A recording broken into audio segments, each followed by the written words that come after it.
তা এই যে মঙ্গল ঘট, ঘটের উপরে দেখুন শীষ দেওয়া ডাব রয়েছে। এই শীষ দেওয়া ডাব এটি ছাড়াও কিন্তু মন্দিরে কোনো মঙ্গল কার্য, কোনো পুজো সম্পন্ন হবে না। তা এই যে ডাব, এই যে নারকেল জগতে এলো কোথা থেকে? নারকেলের সৃষ্টিতত্ত্ব তিন ভাবে বিভক্ত রয়েছে, সে বিশ্বামিত্র মুনির থেকেও রয়েছে। কিন্তু পরবর্তীকালে যে নারকেলের যে সৃষ্টিতত্ত্ব, ডাবের যে সৃষ্টিতত্ত্ব, এটা কিন্তু ব্রহ্মা থেকে আসছে। সৃষ্টিকর্তা ব্রহ্মা যখন সৃষ্টি করছেন জগৎ, প্রত্যেকবারই যখন জগতে সৃষ্টিতত্ত্ব শুরু হচ্ছে, সত্যযুগ, প্রলয় হচ্ছে, আবার সব ধ্বংস, আবার নতুন করে সৃষ্টি হচ্ছে, আসছে ত্রেতাযুগ, আবার প্রলয়, আবার নতুন করে সৃষ্টি হচ্ছে জগৎ। তা সৃষ্টির ভাগে যখন দেবাদিদেব মহাদেব দেখছেন যে সৃষ্টিকর্তা ব্রহ্মা জগতে মনুষ্য সৃষ্টি করছে, কিন্তু কোন মানুষ জগৎ সংসারের মায়ার মধ্যে আর যাচ্ছে না। এখন ভগবান বিষ্ণু বলছে যে তুমি কেমন মানুষ সৃষ্টি করছো, তারা জগতের মুখে যাচ্ছে না, তারা সকলে তো হরি ভজনে ব্যস্ত, তারা মায়ার মোহে কেউ পতিত হয় না। সৃষ্টিকর্তা ব্রহ্মার বড় দুঃখ হলো, তিনি বললেন বেশ, আমি এত মানুষ সৃষ্টি করব, এত হাজার হাজার লক্ষ লক্ষ কোটি কোটি মানুষ সৃষ্টি করব যে গাছে গাছে মানুষ ধরবে। ভগবান দেখলেন এত বড় বিপদ, গাছে গাছে যদি মানুষ ধরে। দেবাদিদেব মহাদেব ছলনার আশ্রয় করে সেখানে উপস্থিত হলেন, জিজ্ঞাসা করছেন তিনি সৃষ্টিকর্তা ব্রহ্মাকে, হ্যাঁ গো কি বানাচ্ছ, কি তৈরি করছো? বলে মানুষ তৈরি করছি। আবার বলে কি তৈরি করছো? বলে মানুষ তৈরি করছি। বারে বারে বলতে বলতে যখন বিরক্ত হয়ে গেলেন, এ তো ছলনার ব্যাপার, ছলনায় যখন বারে বারে বলছেন দেবাদিদেব মহাদেব কি বানাচ্ছ, ব্রহ্মা বলে মানুষ বানাচ্ছি। তা পরবর্তীকালে ক্রোধান্বিত হয়ে ব্রহ্মাজি যখন বললেন, আরে বাবা বললাম তো মানুষ বানাচ্ছি, বলে আবার কি তৈরি করছো? না তোমার মাথা তৈরি করছো। কি হলো?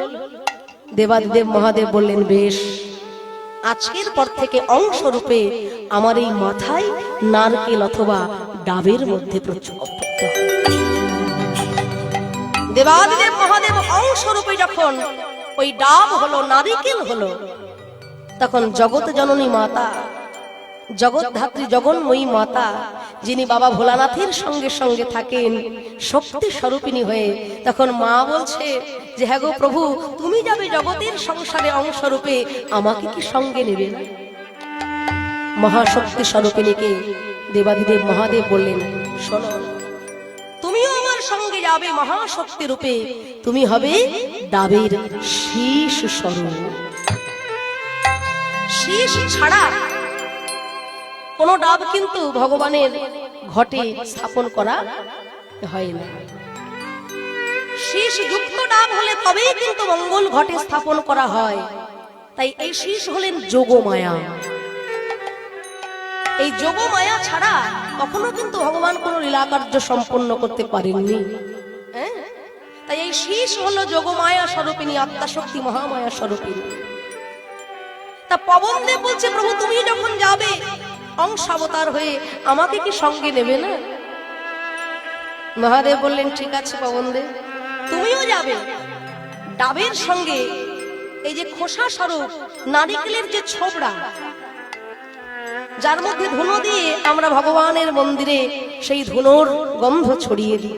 আগেকার দিনে তো মায়েদের এটা একটা ঐতিহ্য ছিল, এখনকার দিনে তো ধূপের কাঠি আসাতে ওই ধুনোর গন্ধ আমরা আর সেই রকম ভাবে পাই না। কিন্তু এই ধুনোর গন্ধ এতটাই পবিত্র, যার মধ্যে বিরাজ করেন পবনদেব, নারিকেলের ছোবড়ার মধ্যে পবনদেব বিরাজ করেন। সেই ধুনোর গন্ধ যতদূর পর্যন্ত চলে যাবে, ততদূর পর্যন্ত সকল অশুভ শক্তি বিনাশ হয়ে গিয়ে পবিত্র বাতাস বহন করে। এর একটা বিশেষ মাহাত্ম্য আছে। পবনদেব বিরাজ করলেন, তা তখন অগ্নিদেব এসে বলছে, প্রভু তুমি যখন যাবে আমাকেও সঙ্গে নাও। নারিকেলের যে পাতা, সেই পাতার মধ্যে অগ্নিদেব এসে বিরাজ করলেন। লক্ষ্মী দেবী বলছে, তাহলে আমাকে কি সঙ্গে নেবেন না বাবা? বেশ, তুমিও যাবে সঙ্গে। ওই যে পাতার মাঝখানে, হ্যাঁ যে শলা, ঠিক বলেছে, যে শলা, ঝটার যে শলা হয়, যা দিয়ে ঝাঁটা তৈরি হয় যে শলা, তার মধ্যে কিন্তু লক্ষ্মী বিরাজিত। লক্ষ্মী দেবীও ওই শলা রূপে গেলেন ওই নারকেলের মধ্যে। তা তখন সৃষ্টিকর্তা ব্রহ্মা বলছে যে আমার জন্য যখন এত কিছু হলো, ঠিক আছে, সম্পূর্ণ ভারটাকে, এই গাছের ভারকে বহন করার জন্য সৃষ্টিকর্তা ব্রহ্মা তিনি ওই সম্পূর্ণ গাছ হয়ে অংশাবতার। সৃষ্টিকর্তা ব্রহ্মা হলেন ওই নারকেল গাছ। সেই জন্য নারকেল গাছ কাটা প্রয়োজন ছাড়া কিন্তু কখনোই করা উচিত নয়। নারকেল গাছকে অপ্রয়োজনে আপনি যদি কেটে ফেলেন তাহলে ব্রহ্ম হত্যার সমান পাপ হয়ে যায়। ব্রহ্ম হত্যা করলে যে পাপ হয়, অকারণে নারকেল গাছকে কাটলে ব্রহ্ম হত্যা সমান পাপ হয়। তাই নারকেল গাছ কাটতে গেলে আগে কিন্তু বিধান নিতে হয় ব্রাহ্মণের কাছ থেকে এবং যজ্ঞ করতে হয়, অনেক পুজো পার্বণ করে তবে নারকেল গাছ কাটা হয়। তা তখন ধরিত্রী মাতা বসুমতী মা বলছেন, একসঙ্গে এত দেব দেবী যখন একটি গাছের মধ্যে বিরাজ করবে, তাহলে আমি কি এখানে প্রসাদ পাবো না? দেবাদিদেব মহাদেব বললেন, হে ধরিত্রী, তোমার উপরেই যখন এত বড় গাছটি ভার বহন করে থাকবে, তুমি যখন এত বড় গাছটির ভার বহন করবে, আজকের পর থেকে জগৎ সংসারে যখন এই ডাব কাটা হবে, নারকেল কাটা হবে, সবার আগে মধ্যেখানের জল তোমার সেবায় লাগে।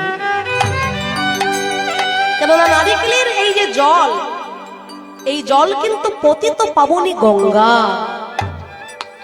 শিব ঠাকুরের মাথার উপরে যেমন পতিত পাবনী গঙ্গা বিরাজ করেন, গঙ্গা দেবী বলছেন, প্রভু আমাকেও সঙ্গের সাথী করে নাও। তাই নারকেলের ভিতরে যে নারকেলের জল বা ডাবের জল, সেটি হলো পতিত পাবনী গঙ্গা। তাই মায়েরা লক্ষ্য করে দেখবেন, আপনি যত সাবধানে ডাব কাটুন না কেন,